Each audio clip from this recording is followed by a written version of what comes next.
over a week into the new year, and people's New Year's resolutions may be falling off. You might have health and fitness related ones, and you're not sure how to keep them attainable long term. So we have Liz Hilliard here with us today to share some tips. Thanks for being here. Happy to be here, Mia. So Great to see you. You shared with me what today is. Yes. Tell me more about that. This is what everyone should know is quitting day.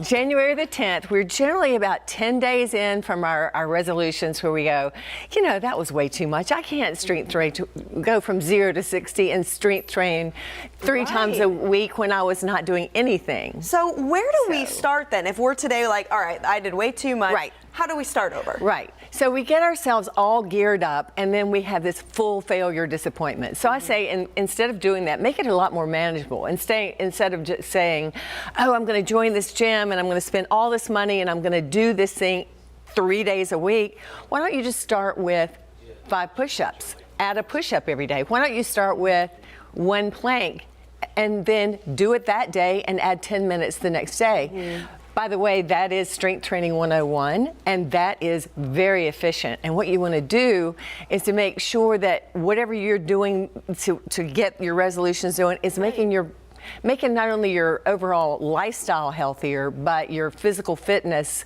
a part of that too. It's an overall, you know, improvement for your life when you do implement these things. So how can we, especially as we're getting older, it's really important to implement these things. How do we change our eating and fitness habits? Really good question. By the way, I was 51 when I started working out. Wow. And so I'm much older now.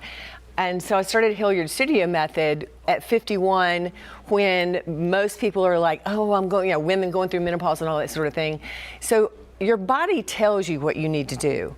When you are starting to put on unwanted pounds, maybe you just, one good tip, if you do nothing else with your diet, pick up more protein and make sure it's for breakfast, okay? Just some kind of good lean protein, and add protein to your diet every day, and then you'll be less likely to be craving sweets or craving things that are not so good for you in the afternoon. Well, what are some long-term things people can put into place that are going to help them not only get started now, but really keep it going? Right. Well, here's my advice to everybody. I don't care if you're 20 or 71, like I'm going to be next week. Woo.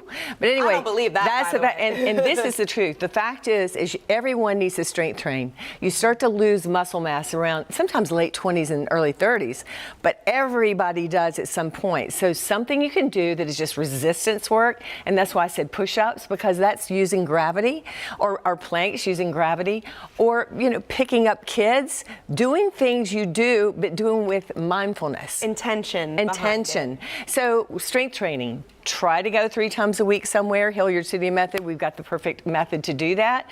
But honestly, if you're just at home, you want to do you know, sit on the edge of your chair and do some kind of a little, like a tricep like a little tricep dip.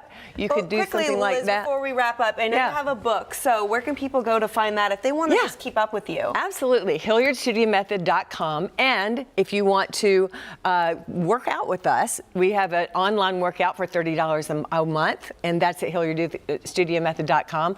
My book is on Amazon as well as Hilliard Studio Method, or follow us on Instagram at Hilliard Studio Method. Such great tips today. Really, really appreciate it. Thanks so much for joining us. Thank you so much. It's great to see you.